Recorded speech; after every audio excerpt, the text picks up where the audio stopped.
Welcome to Chat and Shit, the podcast that's technically about gut health, but who knows what pan the chat will end up in. I'm Lisa. And I'm Alana. After a life of cabbage soup diets, energy drinks, and travelling the world as DJs, we volunteered for medical research. We sent off loads of poo samples and found out that despite being identical twins, our guts are completely different. Basically the same as strangers. We also learned that gut health is serious stuff and linked to pretty much everything from mental health to immunity. When we first started on our journey, our favourite thing to do was to take the experts and scientists out for pints to pick their brains about the latest findings. So we thought we'd do that again with some of our celeb pals so they can ask the top experts in the world anything they like. Literally anything. This is Chat and Shit.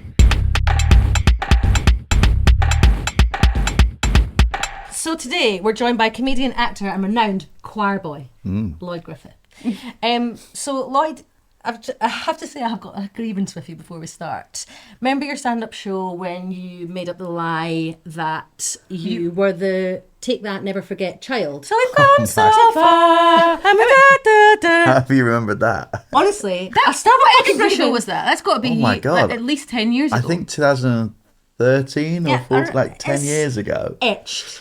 Yeah. Honestly, it's one of the biggest deceits that I think I've ever had. I was like, then the end of the show, you're like, haha, and I was like, what? I was like literally ready to tell everyone. Pathetic, isn't it? It's Basically, I wonderfully made up the pathetic. fact that I sang Take That to Never Forget in order to try and get girls at university, and it didn't work.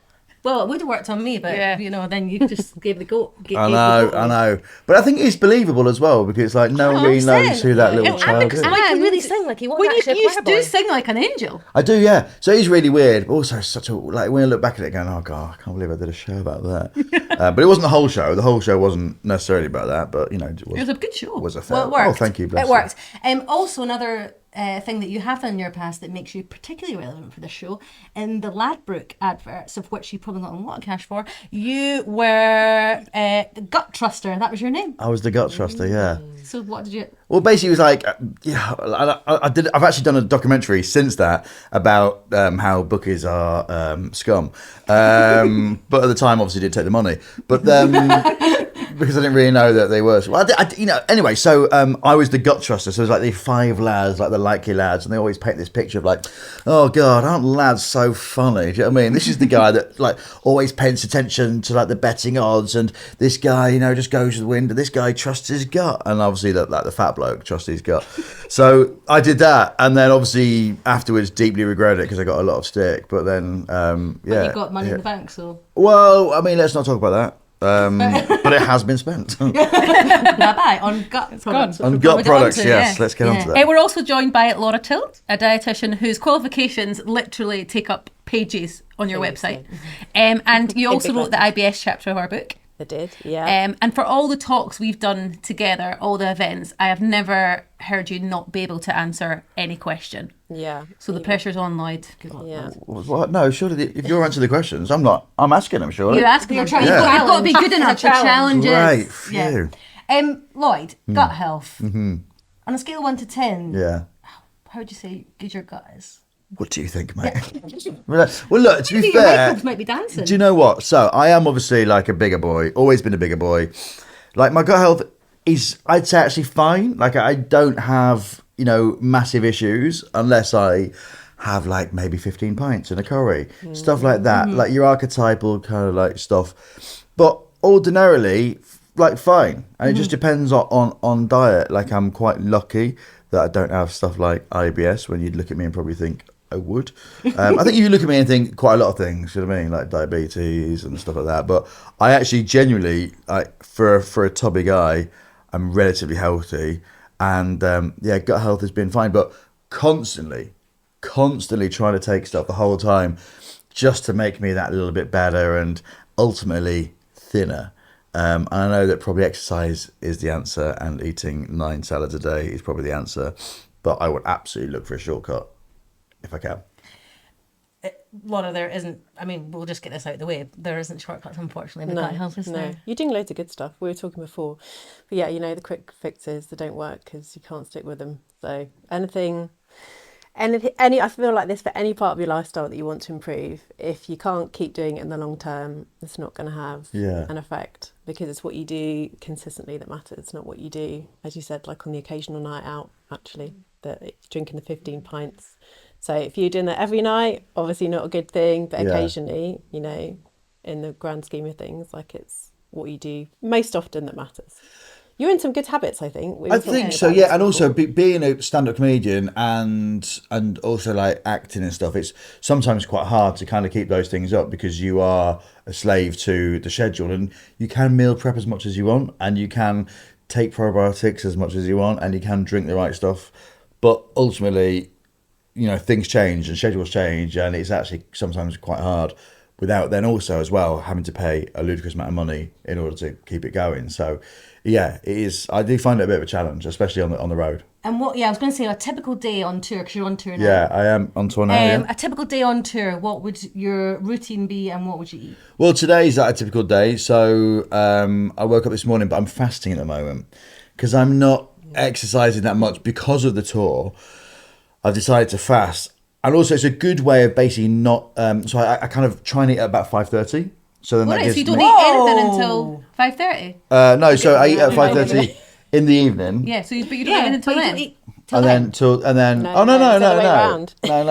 no. That's his last meal. So that's my last meal. Oh, okay. So sorry. Oh, that's better. Yeah, you should obviously not. So I eat around about 5:30, 6 o'clock, and then I have 16 hours off. Yeah, good. So Yeah, that's good. that coffee this morning that I had was the first thing that I had for 16 hours, and There's science behind that, Laura, isn't there? Yeah, so like you're just doing like an extended period, really. Obviously, like all of us fast overnight, so actually it's just an extended. Yeah. You're just extending that a bit, and actually we talked about the fact that that's actually positive for you because actually Yeah. what you're doing before is like you wouldn't eat before you went on stage, and then you'd come off stage and you'd eat a load of stuff before you went to bed. yeah, That might affect your sleep, but also in terms of like your body has internal clocks, like your circadian rhythm, everything working on like a 24-hour schedule.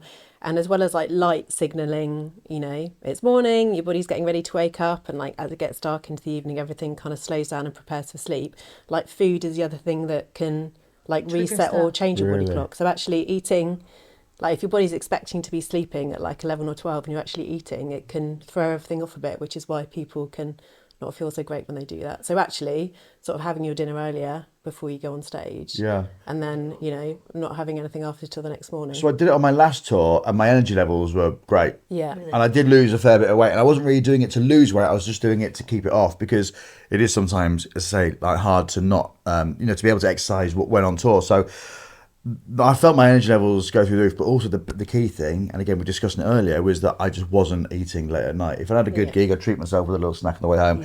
If I had a bad gig, I'd console myself Right. with, you know, 2 snacks on the way home. So, you know, but which actually just goes to show how bad the gigs were going. Don't laugh. But yeah, I'd say for a good like 5 or 6 years, you know, when I was just doing club gigs and there wasn't really a routine, I was eating all sorts of like rubbish. Now when I'm on tour and things, you know, I kind of can get into a bit more of a routine, then, you know, it works. Yeah. You know, it does 'Cause work. The science is quite shaky on intermittent fasting, isn't it? Because a lot of the studies have been done around weight loss, and it stands to reason that if you're eating within a smaller window, Yeah. then you're probably going to be eating less. Yeah, so the reason it can help with weight loss, and it doesn't, when I say it doesn't work for everybody, it doesn't suit everybody. Some people get on much better. Get hangry. Yeah, get That's hangry, real one. like That's me. they need to eat more regularly.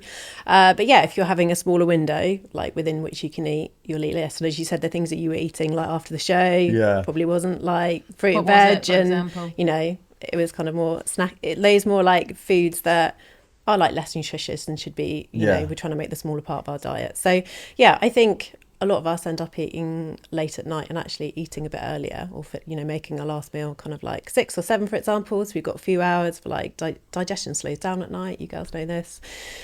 And like different processes happen in your gut overnight. You know, your gut's sort of like resting, and bits of housekeeping are getting done. So actually having that period before bed, you might sleep a bit better. You found like your energy levels are better. Helps in terms of like your, as I said, like light and dark. So good to get in the light in the morning, open the windows. That tells your body it's like the day's starting. And equally, like just remembering with food as well. So like if for the weekend you're going out and like you're going to a club and then you get out and you go get kebab or chips, like obviously occasionally, again, that's not important. But if you're doing that all the time, then your body's going to start feeling off because it's, you know, getting food at a time when it's expecting to be resting. Yeah, I don't go to clubs anymore. No. Okay, that's But it's I all think like, anything we're worse, to be clubs and we're honest. like, Yeah, I know. I was like, I remember that, but I definitely do That. still kebab of an eve what on would a you go Friday. for? What would you go for? Out of Oh, interest? well, it just depends where I am. Depends where I am. But where you are in the UK. Yeah, 100%. Yeah, we're in Right. the UK. Yeah. Scotland, for example. Well, I don't know, but like I say, let's just say we're in Edinburgh, I'd probably go to Palmyra, yeah, and get a nice little chicken shawarma. Right, yes. Yeah, if I was in Grimsby, I'd probably go to VKH, Victoria Kebab House, which I think for a time I definitely was paying all their bills. A straight up doner there. Oh my God, straight up doner. Or I'd have a pizza platter, which is quite What's that? a pizza platter is very specific to Grimsby. Basically, you order a pizza, but you only get half a pizza, and you get chips and coleslaw on the other half. So they're basically it's half, so it's like a half moon, and then chips and coleslaw. It's a massive thing in Grimsby. That's a bit like deep fried pizza and chips. You only get half a deep fried pizza and chips with chippy sauce all over Yeah, it. in Scotland, that's what we used to have for Chippy lunch. sauce. For lunch, we used to have half deep fried pizza and chips, and a Greg Softy, and a Yum Yum, and 10 Lambert Butler for lunch. And for break, we'd have a Greg sausage roll. How are you doing this now? I love that. I know. It's been a roller coaster. Full It's circle. a full circle roller coaster. And also, Laura, there is, some science around when you're tired. So, for example, if you're on tour, if you're traveling a lot, your microbes telling you, to eat certain things, or your body telling you, shall we say, to eat certain I mean, things. it's huge. So having, like I told you, haven't slept. None of us have slept probably. I haven't slept through the night for 3 years. But when you're tired, your body just sends out really strong. It's just to keep you awake, really. And the foods that you crave are like the sugary foods that give you, quick energy. But that's like throwing paper on a fire. It burns up really quickly. But do you remember like reading some studies, like quite a few years ago, but sort of scanning the brains of people that are like sleep deprived, and your brain kind of lights up more in response to those kind of like high energy, high calorie sort of sugary foods when you're tired. So it is so much harder, and I say this to like new parents, or if you're on tour and anything which is like disrupting your sleep, it does make eating healthily harder because you're getting kind of stronger cravings for those like quick energy foods, I guess. So like nothing wrong with having them, but if you compare them with something a bit kind of longer lasting, it does help. But yeah, it's certainly more, I think people think, what's wrong with me? Like, why can't I eat healthy? But actually, if you're sleeping well and if you're getting enough rest, it makes it much easier to make good choices. I've got an online trainer at the moment, and I've been doing this since I started in September. Oh no, probably like October, November last year. I lost quite a lot of weight because he was giving me a meal plan and I was sticking within the calories. And he was giving me a plan to go to the gym and telling me what supplements to have and stuff. And it's all great, but the big thing that he was like saying was, you need 8 hours a night sleep. The sleep is so important. He's like, you'll benefit the whole like exponentially by having your 8 hours sleep and getting your rest. He's like, and I just can't cement that enough. The 8 hours sleep. And I'm on stage late. Oh well, yeah, but so like last night, I got in from a gig at like 11:30, and I was like, right, I'll go to bed at 12. So I kind of got to bed about 12ish, and then woke up at 7:15 this morning. So I've got 7 hours 15. I have my Apple Watch, which kind of like tells me how I'm sleeping and stuff like that. So I'm kind of on it, and then I'm aware that tonight I'll probably try and get a little bit more because I'm like staying over at the gig. Once you've done gigs, we used to get it after DJ gigs, and you'd get into bed, and you're just still buzzed. Like I used to get like Chris Brown singing in my head, playing like all these Avicii. I'd literally be like, oh, shut up. Yeah. Do you still get like people laughing in your head? No, because they don't laugh at the show. No, they do. No, they do. LloydGriffith.com for tickets. But like, so last night I did a gig in Cambridge, and then is it like an hour and 40 minutes away? So by the time I like got off stage and left, talking about 20 minutes after. By the time you basically get home, it's like 2 hours after. So I often try and just drive home if I can, because that kind of decompresses you and you can kind of think about the gig in the car and then get that high away. If I remember when I did tour sport for Jack Whitehall, and we did the O2 for like 3 nights. And you're high, like small pokey venue. Yeah. No, it's actually 20,000. But I wasn't doing the shop, the O2 store in Greenwich. You'd struggle to sleep after that. Yeah. If you and I think on the first night we didn't go out. So then you do go home, and I had a drink with like the tour manager, Johnny, afterwards, and you just be like, oh, okay. And then you do go home and you are like, because you haven't had that kind of like decompression zone of being on the M4 or the A14 or the M3 or any motorway, really. So yeah, like tonight I'm in Cardiff, but I'm staying in Cheltenham, so it might be a bit different. And I'm not fasting tonight as well. What you're going to go for gold? What determines if you're fasting what or I'm not? doing, and I try and kind of like so tonight I've got a friend coming to the show and we've agreed to go for a drink afterwards, so we've agreed No, prior arrangement. So I know that tonight I'm not going to fast, but tomorrow when I go to Hull I know that I will fast at about 5:30, and then I'll go back to Grimsby, stay over there, and then so I have to kind of like plan it a few, few days in advance. It's like you're not just flying by the seat of your pants and here. and like I try and kind of if I can fast at least 4 days a week. So it is mad how much gut health affects everything, and there is like affecting sleep as well. Like our microbes affect like so much in our body, don't they? Can I just ask, without being ignorant, what are microbes? Have you not read our book, Lloyd? I honestly, I'm only on the acknowledgements. I'm on the dedication page. Look, it's short. No, I don't. No, I haven't. Well, we've got a copy for you today. So brilliant, fantastic. next Thank week. you. That can be your nighttime reading after your gig. I'll only read if it's as seen on TV. Oh, it is. Great. Laura, what are microbes? You girls could answer this in front of me, but I think you'll be far more eloquent and succinct. So they're tiny living things that are like too small for you to see with the naked eye. So it includes like bacteria, yeast, viruses, and like microbes are everywhere. We're sitting in a microbe cloud right now. There's microbes on your skin, like in your pits, on your face. And different microbes like to live in different places. And they can withstand extreme environments, but for the purposes of talking about our body, like all the microbes that live on your skin, that's your skin microbiota. You've got an oral microbiota, and then you've got a gut microbiota. So that's all the microbes that live in your gut, and most of them live in your large intestine because it's warm. There's a steady supply of food. Moist. Thank you. It's not as acidic as other parts of your gut, so it's a great environment. So all the microbes that live in your gut and the microbes and their genetic material collectively is called your microbiome, your gut microbiome. So your microbiome does lots of important things for you. It supports your immune system. It plays a role in your mental health, helps you with digestion of food. The immune system bit, your microbes actually teach your immune cells, like Miss Trunchbull or Miss Honey. Yeah, so when something comes into your body, your microbes are like, that's a good thing, that's a bad thing, like in a shopping cart. You're putting it through, they decide what's good and what's bad. Like the worker bees. Yeah. Like the workers. Yeah, that's exactly what they're like. That's exactly what they're like, and that's why you have to be nice to them. Yeah. But that's why I imagine Lisa always says, like, we're talking about sleep and the microbes that come out at nighttime and do the work. It's almost like Lisa imagines them like they're in a hotel, like with a little broom doing their work. Shift putting workers. out Yeah. So that's why if you put food on top of them, they can't do their job. Because they're already trying to do their job in a hotel, and you're giving them day shift worker jobs. Do you know what I mean? The night shift are like, we don't deal with the digestion of food. We deal with this. Also, thing. one of my they favorite. sound? That's what the digestion of our food. That's how microbes speak. One of the That's how they talk. Legit. One of the things that blew my mind is that, one of our scientists says, if aliens were to come from outer space, they would see us as hybrid creatures, so half human, half microbial. That's how much we are microbial. And when I first heard this, I was like, give me a bath. Where's the Dettol? Because I think we were all brought up on thinking that bacteria was bad, weren't we? Like, especially like 80s babies. And actually, the fact that we wouldn't be alive without them, and they do so much for us, is so important. I'm like, how did I not know about this for the first 25 years of my life? Yeah, probably because they're invisible. But like we've got a compost bin in the garden, and then I just chuck. Of course you have. So you've got a garden? I live in luxury.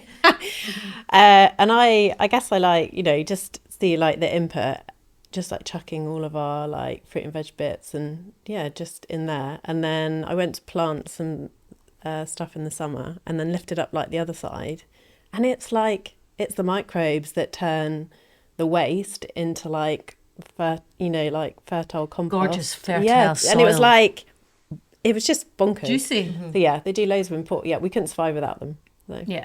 And we've actually lost, I think, don't quote me on this, but it's about 300 species of microbes forever with our Western lifestyles, with like sedentary lifestyles, antibiotics, cleaning yourself, like over sanitization, living in living in built up areas, like having less contact like with like soil, like being outdoors less, like even actually people who have gardens and like do gardening like have this relationship between the soil and the gut microbiome as well. So yeah. So basically, you need to take up gardening. You say we've lost 300. How many are there? Like millions? Trillions. Well, then I'm not that worried. Yeah. I was It's like, fine. what do I do? How do I help? But, sit back. Is it a GoFundMe page for microbes? Yeah. We need to try and get the micro. That's trillions of them. That's how global warming started, to be fair. So I guess we should actually pay attention. Yes, we absolutely should. Is there ways that, like, maybe because I know that you're super into probiotics, but are there ways in which we can get new, because obviously we want to try and cultivate the pals that we have in there, and there's different ways that we can do that we might get onto, but is there ways to give us more pals? So like it's all about diversity, so like eating as many different types of fruit and veg and having a diverse diet. So I think actually like most of our, I think like 70% of our calories come from like 6 crops, and it used to be more like 30 or 40. So even most of us are like in a routine, like we eat the same things kind of day in, day out. Actually having a diverse diet, so the more diverse your diet is, it seems to predict the like diversity in your gut microbiome. So that's important, because if you think about your gut microbiome as like a town with loads of different people, and each of your microbes have a different job. If you only have firefighters, that's great if there's a fire, but who's going to teach the kids? Like, who's going to work in the shops? Like, who? So you need a diet. But you'll be in that. Lloyd was just showing me his helmets. Way. His firefighter helmets. 114 photos of him in different firefighter helmets. What the fuck is going on here? There was just 7 different helmets, but 144 photos. But you've got the 7 helmets at home. Yeah. Well, we don't need to talk about that now. That's Come on to my podcast.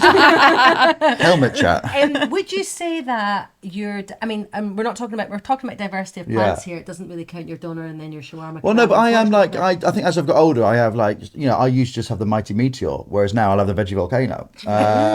So, I am quite diverse. But that is a little step. No, I'm using that for comic effect, really. And it did work in the room. But it's as I've got older, like I was veggie for 2 years. Yeah, and then she left. I wish that was a joke. But I as I have got older, I have become like, I am trying to just broaden my horizons, and especially with, my health anxiety is absolutely through the roof at the moment, because now I'm in my late 30s/40. I am now then trying to just eat healthier, meal plans, trying to get all the good stuff into my body. But what was the catalyst? Was there a catalyst where you were like, oh God, I'm going to have to start looking after myself? Which I think it's just a slow reaction over the last kind of like 5 to 7 years. And again, like I said at the start, I've always been a tubby guy, and it's never really been a hindrance apart from like clothes and stuff. So health wise, I was like, I'm just getting away with it. But I have noticed since losing a lot of weight, and it being down to eating just good stuff, you do feel better, you're sleeping better, your skin's better and stuff like that. So yeah, I am, I joke about it, but I am eating a lot more variety. Pulses, do you know what I mean? Quinoa. He's a changed boy, this boy. Yeah. And probiotics, what got you onto, I guess we could talk a bit about probiotics, because we can get probiotics through food and through supplements, can't we? Yeah. What's the difference? Is there a difference? Yeah, well, we should probably talk about what they are, because a lot of Yogurt. people get called probiotic but aren't actually probiotic. Yes. So they're live microbes that, when we consume them in big enough quantities, have a positive effect on our health.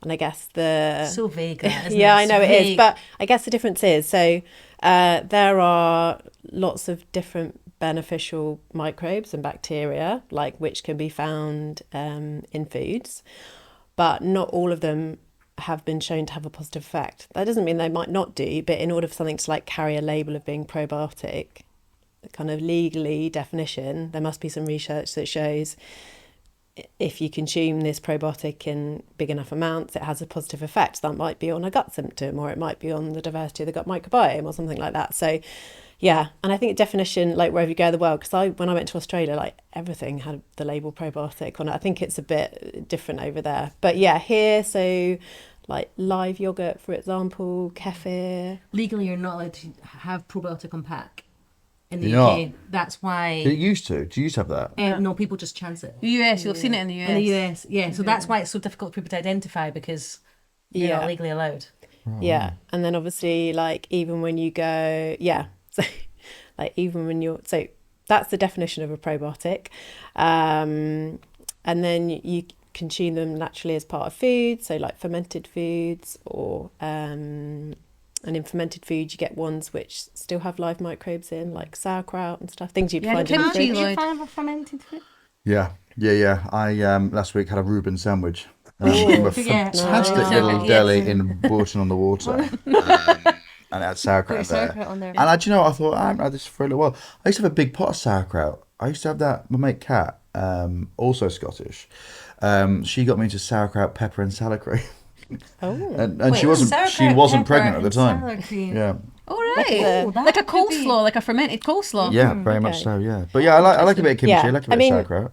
Yeah, there's not, even with actually fermented foods, like we can't really call them probiotic because different ferments, like I can make a sauerkraut in my kitchen, you'll make one in yours, or you could, I will do. and the microbes they contain will be a bit different because we've got different microbes on our hand. The cabbage will have different microbes on, so everything's slightly different, so they're not going to be uniform, but they do have beneficial microbes.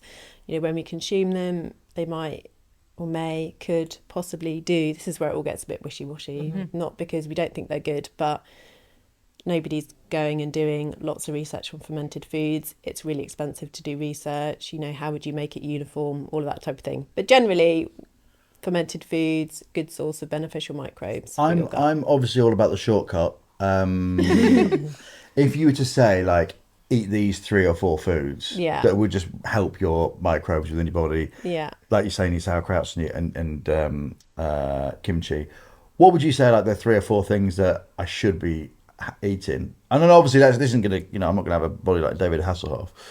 Probably not a great reference. I was gonna say, he's in his 70s, but someone, like, I don't know, Curtis Thompson. You know what I mean? The Griffith midfielder. You know what I mean? Fantastic body. So what 3 or 4 things would you say would be good to start implementing into my diet that I probably don't do on a regular basis? Yeah, it's all about fibre for your microbes. So fruits and veggies, pulses, you mentioned those. Yeah. Brilliant, like the secret weapon. Thank you very much. I'll have that on my drive to Cheltenham.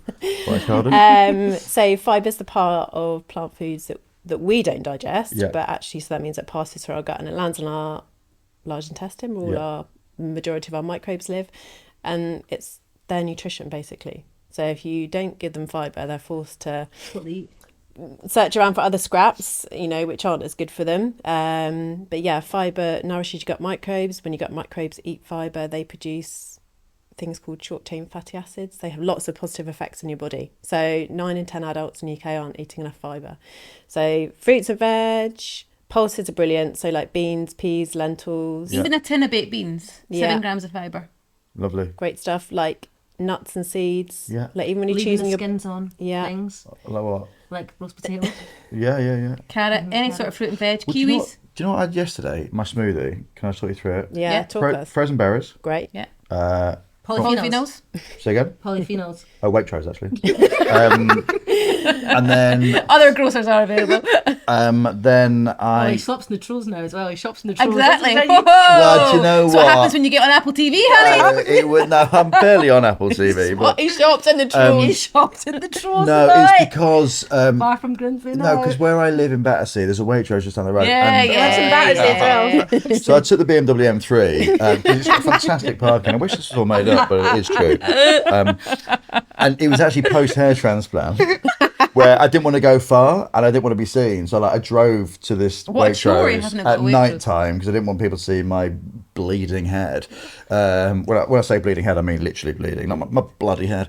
So I went there. So that's why. Anyway, so frozen summer fruits. Yeah. A mixed carrot. bag. Say again. A mixed bag of frozen They berries. was all fine. Yeah. A carrot.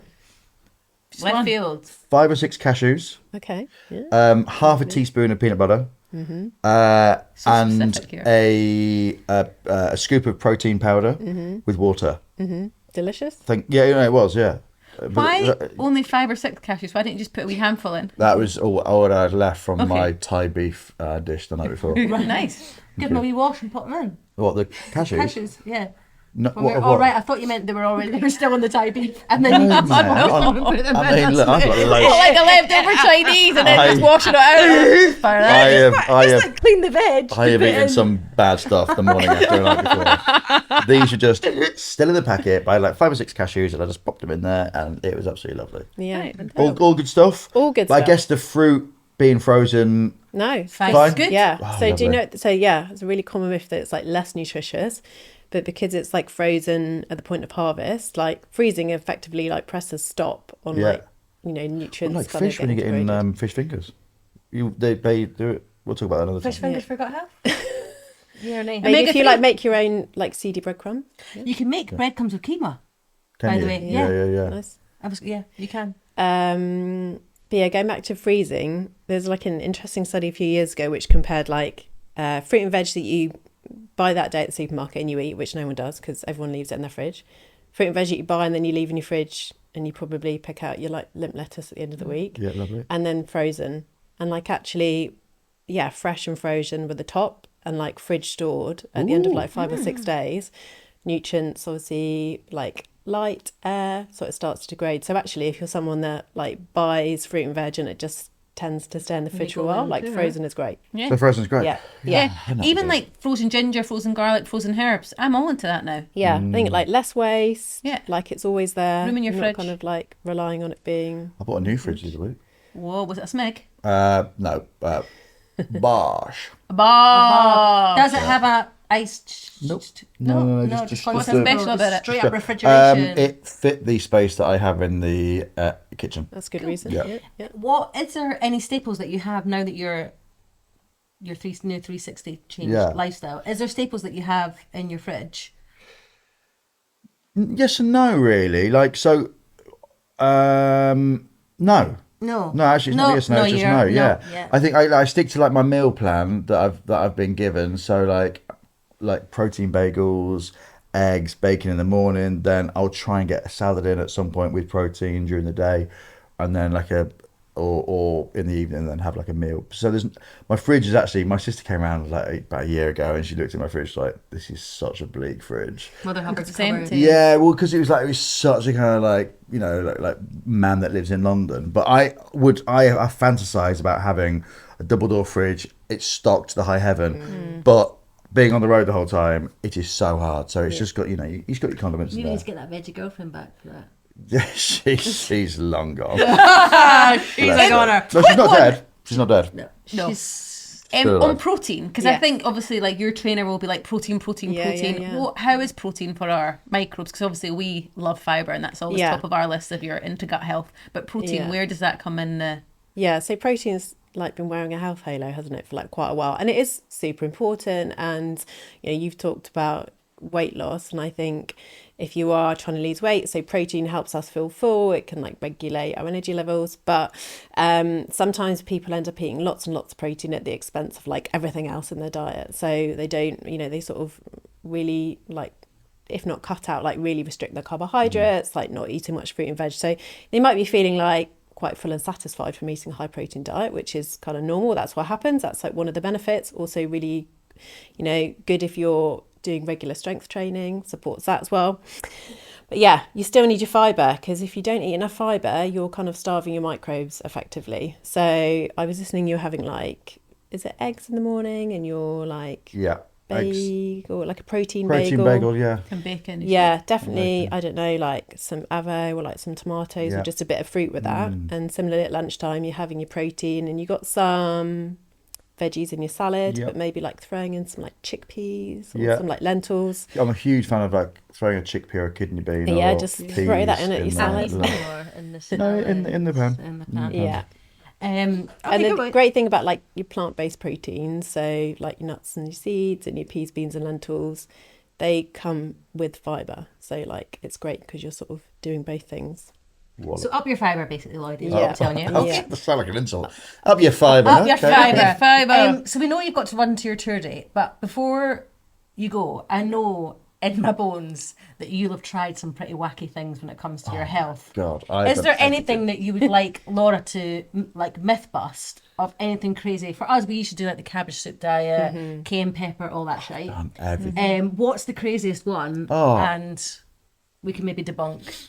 I've done absolutely everything, like to try and lose weight, and that's the main thing. The other thing, it's like I've done the 5-2 diet. Do you know what I mean? I've done the Atkins. What was the Atkins again? Just the eggs and bacon, basically. Just get rid of carbs. Remember we did Dukan. Dukan was just meat and yogurt. Had but done Dukan. Atkins was like the first diet, the first fad that I did at university, and I lost so much weight. I looked absolutely fantastic. But then I ate a sandwich like the week after, and I was like a large ball again. So it wasn't really kind of conducive for a long lifestyle. But I've done absolutely every diet under the sun that you can think of. I bought an ab roller. You know what I mean? I've done it all. An ab roller? Yeah, those ab rollers. Yeah. You see them in everywhere. Like, we used to see them in all our aunties' uncles' houses. And you're like, why have they got them? All my house. Why not just do a normal crunch? A crunch? Just like a normal crunch. Why would you need a device? I need a device to help me get up there. I can't do a natural crunch. But yeah, so I have done pretty much everything. I even I dabbled in keto a little while ago and stuff like that. But now I am aware of that. It is there's no short-term fix, and sometimes there's been times where I've needed to lose weight for a roll or stuff, or so I have had to just like do it really quickly. But I think I've done everything. I think you're basically gonna say they're all shit, which. You come to that conclusion yourself, yeah. But like everything you said today is all about like you're in a good routine, and I'd say like no matter what part of your lifestyle you want to improve, it's all about getting into a routine and getting habits, because once you do, it's like less effortful. You don't have to require any motivation or feeling like you've got enough willpower. If what you do is like your breakfast prep, or you have your meal prep, or you have your snacks in your bag. My fibre bar. My high fibre fruit and nut bar, raspberry and coconut. Third of your daily recommended intake of fibre. Is it? Yeah, it's 10 of your 30 grams. You eat it? Yeah. When you put it up your bum. Like once things become habit, then just like easier to sustain, really. So like, quick fix, anything that, like quick fixes just tend to be extreme, don't they? They probably do get you some results in the short term, but ultimately if you're doing something you can't keep doing, and things like like Atkins, keto, like they can help people lose weight, but ultimately even if they did, I'd always encourage someone to like transition back to more balance, because if we look at from like a disease, like if we look at eating to help us stay healthy as we get older, like age well, like prevent the risk of like diseases that are more common as we get older, so like heart disease, type 2 diabetes, various cancers, we need fibre in our diet, we need fruit and veg, we need, carbs. So yeah. It's not sexy, like it can't be sold packaged up nice. Do you know what I mean? But it is just like the basics, like the fundamentals. Yeah. But you're actually quite an unsurprising hero of gut health, Lloyd. Like I think you've got quite a lot of it nailed. Thank you. Happy to give you a sample. Speaking of give me some of your microbes. This is quite nicely on. So, do you have any like funny poo stories, or now that we've got all the sensible stuff out of the way? No, not really. And I also I absolutely can't. I really struggle with talking about poo. Honestly, I know. I didn't want to say that in a WhatsApp on the way here. But I do struggle to talk about poo, even saying it, poo. Yeah, but no, I've nothing. said that about you. You're an I open know. book. Yeah, I know, but You're I like. so open with everything else. Thank in your you. life. But I think with that, I was like, always a bit like, just find it a bit, weird. But I think the only real funny story is that I did go on a stag do once. Oh God. I'm actually going to tell you the tame version of the story. And then on the second day, I kind of cut my finger open on a stein at the Oktoberfest in Munich. And then it just kept bleeding. And then like the paramedic was like, "Oh, you should keep drinking water." And the lad's like, "Yeah, he's not allowed because it's a stag do and eating's cheating and so is water." And I was like, "Lads, but he's medical advice." Like, "Yeah, sure, yeah." And then that night we were going back to the hotel to get ready. And I think because I was probably dehydrated and also had lost a fair bit of blood. It was only like a tiny little, I think I've got the scar somewhere, tiny little cut. And there's a photo of me in the paramedics tent where my eyes are like the other way. I'm wearing this, the worst thing about it, I'm wearing this awful Ben Sherman t-shirt. Don't tell me it's white. No, it wasn't. It was Salmon checked. pink. It was like a really like gingham acid combo. Anyway, long story short, in the taxi on the way back to the hotel, I thought it was a fart, and just pooed myself. So that's the only real Maybe poo that's story. where it comes from. Maybe that's where I your anxiety think- comes That's where from. anxiety comes from. No, it's gone long before that. Right. Oh yeah, like ask my mum. But yeah, so it is a bit weird. But yeah, I don't really have that many funny poo stories. No, that one's that You one's mean that's up empty? there. Oh, there's Yeah. another one. No, I'm not going to say that. Go on. Say it. No, actually, can I? No, I'm not.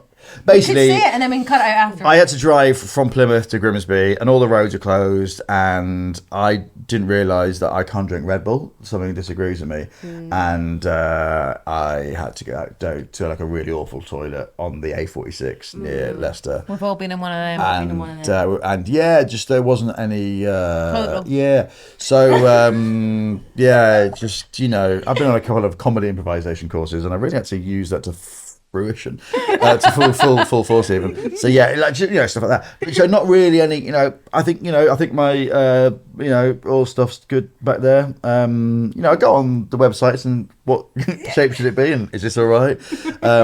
But yeah, I just, especially in a room full of ladies, I find it hard to talk about. Listen, you're in the best company to talk You about literally poo. I know, in but front of a bumhole and a poo. He's in a bumhole. I thought it was a balloon. It is a Oh, he's a balloon. Oh, that's fine. I think I can. Bumhole. Yeah. But yeah. Well, look, I think you've come. This has been a bit of a breakthrough. You've talked Yeah. about poo. Yeah. You need to up your fibre. Yeah. But you're on the right tracks. Oh, yeah, you're doing loads you of say good that stuff. Lloyd is- yeah. Thank you. I think the routine, Yeah. like you're having your like early dinner is, am. works really well for you. Like you're nailing the gym sessions. Well, I need to get back to them. It's just hard when you're on the road, but it'll get there. So you feel them at the moment. Oh my God, that is genuinely really hard. Unbelievable. That's an arm. For, Can you put your hand in on that? audio only, that is an arm she's touching. Yeah. Okay? So that is Yeah. So yeah. great. What I was going to say about it's funny about how lots of people feel shame and stigma about pooing, because like until the arrival of the flushable toilet, people used to poo in pairs or threes. It was like a social activity. Like you would chat shit while you were having a shit, and That is absolutely mental. Guys, for the next series, we need to be on potties. Oh, We that all- actually has made my ears itch. but like so if you look at God. so I think there was a book called Wow. Bathroom, and there's a historian and she's sort of talking about it in there, and yet it wasn't until Victorian era when it was like people had doors on toilets, and there was flushable toilets, and that became when people were pooing by themselves, and it became like a private thing. I mean, I think psychologically, like people have always found poo a bit gross, but the actual act of pooing, it was social. And it's funny, like, 'cause I'm just about to start potty training my toddler, so we're talking about poo all the time, like to normalise So it. glad you handled that with my toddler. It's taken a little while, hasn't it? Like when we need to poo, like just being, and it goes from like that kind of like openness, like with kids, Yeah. to us being completely It ashamed does go about quite it. closed door, doesn't it? Yeah. Quick, But actually, it's so quickly. important because it can tell us about what's going on in our gut. Can I say something? Actually, so when I was a kid, I used to go to the toilet to do twos, and I used to basically take a little small table there and do my homework on the toilet for a good half an hour, 40 minutes. That's fucking And I just great, think if though. I didn't mention it, my mum would absolutely, because she listens to everything I do, which is lovely, but also quite sad. It's great because obviously, like, it's so hard to get kids to do homework. But I take a clock in there and like time myself. And I think the longest I was ever in there was an hour. Yeah, but I do all my homework. 2 birds with 1 stone. Yeah. Great. That's genius. There's something in that, by the way. Thank you, yeah. Hotties with desks. Yeah. I would do that. I'd sit on the toilet and do some work. Yeah, I think as we get to adults, like we probably like sitting on the toilet for long periods isn't great. No, because of the can risk cause of piles. hemorrhoids. Yeah, hemorrhoids, So- which I don't have. Oh, I had them when I was pregnant. So did They're I. brutal. But generally, as like, and Anna as sent me an, a picture of hers. It was like grapes. She did. It was It's disgusting. like a punnet of grapes. It was wild. Audio only. Lloyd is crying. Lloyd has slid off the sofa. It was a punnet of love that. grapes. Yeah. Well, thanks for that. So maybe just 15, 20 minutes. Oh, if that. yeah, I think that's just, a great yeah. fact about pooing together, though. Like those Yeah, that it's like what we all shit get together, all stick together, you know? Absolutely mental. Absolutely. Next time, will you come on again and we can all do it? We could just have like, Fucking absolutely not. I honestly, I can bring couldn't your think of homework. anything worse. I couldn't think of anything worse. Me and my daughter sit, like, she sits on her potty and I sit on the toilet That's and we fine. poo together. That's like, fine. But she won't talk about that when she's like 16 onwards. she'll know now. Yeah, but like even if I'm, again, like in a situation where it's an early in relationship, if I need the toilet of a Really? night time, I'm getting an attack. I'm getting an Uber to a hotel. You know what I mean? Like, first night? First night. Well, yeah. No, it's for weeks or months. Yeah, honestly, I'm like, yeah, I'll find somewhere. Yeah, the Duke of York in Islington I've seen more of your shit than has your own house done has. has done a lot of legwork in a lot of my other relationships. So you're sitting there with a table pretending to do your homework in the junior. It's bad when you go in there and like it automatically connects to the Wi-Fi. You go, oh, I opened it for you. Yeah, okay, yeah, fine. Anyway, Oh, on that note, we need to let you get off on tour. Thank you Thank so you. much, Lloyd. Thank Thank you so you. much, Laura. You sound like a new crime fighting duo. Laura and Lloyd. Laura and Lloyd, do poos. Do poo. Oh god. Did this got you excited? Join us on our 100 Days to Hack Your Gut Health programme. The link is in the bio. Come and find us on Instagram at The Gut Stuff. In fact, we're at The Gut Stuff pretty much everywhere. So hit subscribe. Your gut will thank you for it. Keep your shit together and have a gut day.